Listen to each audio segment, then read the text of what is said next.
FF スポーツのさらなる頂点を目指したニューインテグラタイプ R。 そのためベースモデルはタイプ R を前提として開発がスタート。新設計の2リッター iVTEC は排気量、パワー、トルクともに従来型を上回りながら軽量コンパクト化に成功。スポーツドライビングを追求したコックピットは優れた視認性と操作性を実現。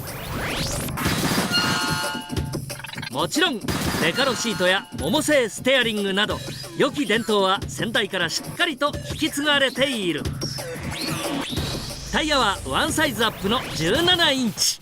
95年の登場以来2度のマイナーチェンジを受けた旧型インテ R。 今回は最終00スペックがエントリー。 FF 最速の座はそう簡単には譲れない。排気量、パワーともにワンランク下のシビック R。 しかしホイールベースは新旧インテを 50mm も上回り高速スタビリティは一歩有利か。グリッドは当然エンジンパワーの逆ポール。1.6 で185馬力、車重もそんなに軽くない。しかもこの恵比寿のすっごい上りでしょ。ここで、多少追いつかれてしまうと思うんですけど、他の高速コーナーの安定感でどこまで離せるか、その辺が勝負だと思いますね。頑張ります。初対決が恵比寿になるわけですけども、ここ名物の最終コーナーから上りのストレートがあるんで、この辺でパワーの違いが出るかなと。その辺を抜かれるにしても、差をちょっと見たいと思います。200cc アップっていうことと、やっぱこの6速がいいですね。多分上りでどんな感じかこの3台で、最初後ろから見て比べてみたいと思いますから、その辺よーく見てきてください。さあスタート。1コーナーまでの加速勝負。旧型インテが早速シビックに襲いかかる。さあリプレイは余裕のはっちゃんから。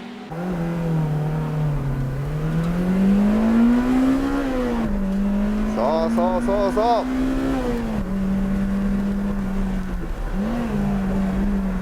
楽也くん膨らんでますよ。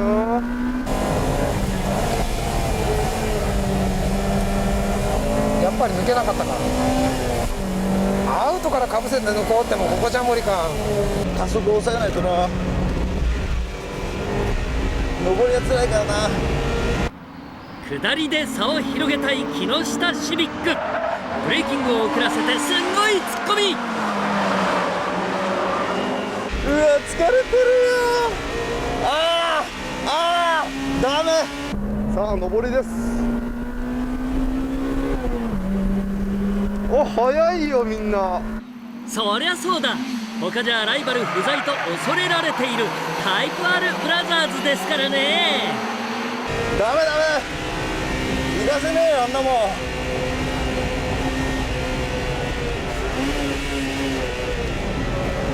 問題はこの加速。3速入れました。早い。旧型インテの加速もいいぞ。ダメだっつろ。シビック2台の兄貴にごぼうを抜かれ。この野郎抜かしてやる。なんだよストレートで終わりかよ。コーナーもでも負けてないぜ。負けてないっていうかこっちの方がコーナー早いかも。これも重さだろうなやっぱ。タクちゃん旧インテ新インテにがっちり小判ザメ状態。上り勝負でもプッシュできるか。やっぱね上りだと全然違うね。特にシビックとは排気量とギア全ての面で勝ってるけど、コーナーはさこっちの方が速かったりするぜ。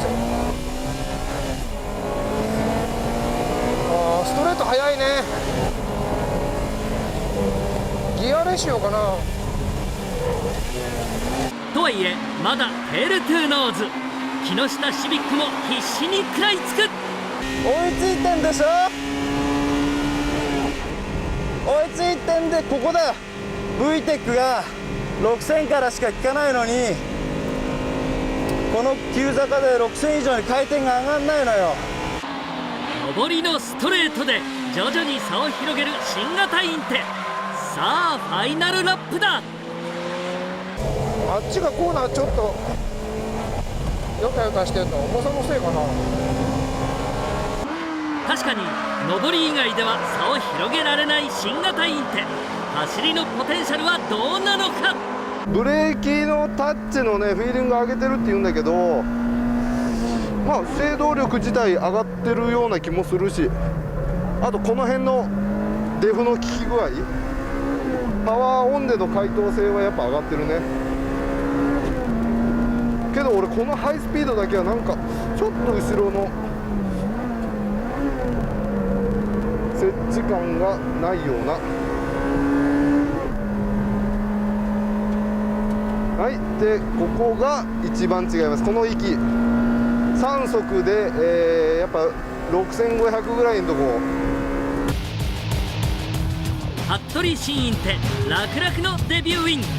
エンジンパフォーマンスとギアのマッチングで2台を蹴散らす結果となった。シビックの上りの後半辛いね。いきなり2台にドッカンやられたね。もうちょっと待ってくれてもいいんじゃないの。絵的には立場っていうのもあるんだ絵的にはかなりいじめられ役だよね。とにかくね、コーナーとかそういうのはそんな悪くないと思うんだけど、VTEC が6000から始まるんだけど、ちょうどこの上りで5800とか900とか VTEC の高回転型に入るちょっと手前なので、そこでこの上りでどんどん回転が下がっていっちゃうの。上り切ってからやっとまた回転が上がるっていう。であそこでもう少しね、100回転でも VTEC が下から効くとか高回転型に入るっていうんだったらまた全然話は変わったと思うんだけど、旧型もね、その回転数でいうと7000下、7000よりちょっと下、7000あたりから7000超えるまでタコメーター見て7000近辺でやっぱり iVTEC の新型エンジンにブシュっていかれちゃう。まあ、実際その通りですね。上り、まあ、コーナー自体のスピードってそんな変わんないと思うね、最終コーナー、3台ともほとんど変わんないかなと思う、ただ立ち上がって、まあ、VTEC が多分切り替わるであろう回転域そうだねからが違うね、登ってるとこでなおかつ回転が合わないっていうと辛いよね。やっぱね、このストレート区間だけ最終コーナーから、の立ち上がりから、1コーナー入り口までのストレート、まあ、全開区間だけでシビックと、新型インテとは1秒、でやっぱこの、旧型新型の差も、まあ、コンマ4秒、本番45秒でね、そうだね。確実にエンジンを進歩してますよね。そうだからなんか噂によると高回転がね、旧型よりあんまり使えなくなったっていうかおとなしくなったって言われてるけど、それがいいのかなってちょっと思ってたんだけどね、やっぱりそういうね、下にトルクに乗ってったっていうのはこう速さにも生きてるっていうか。いやけど乗ってみてやっぱ重さは感じない、その、なんていう加速性能で、重たくなったなっていうのは全然感じないね、だからその分やっぱトルクの方が上がってるっていうか、重さをカバーしてるよね、ホンダの考えはちょっと正しかったかなという気がしますね。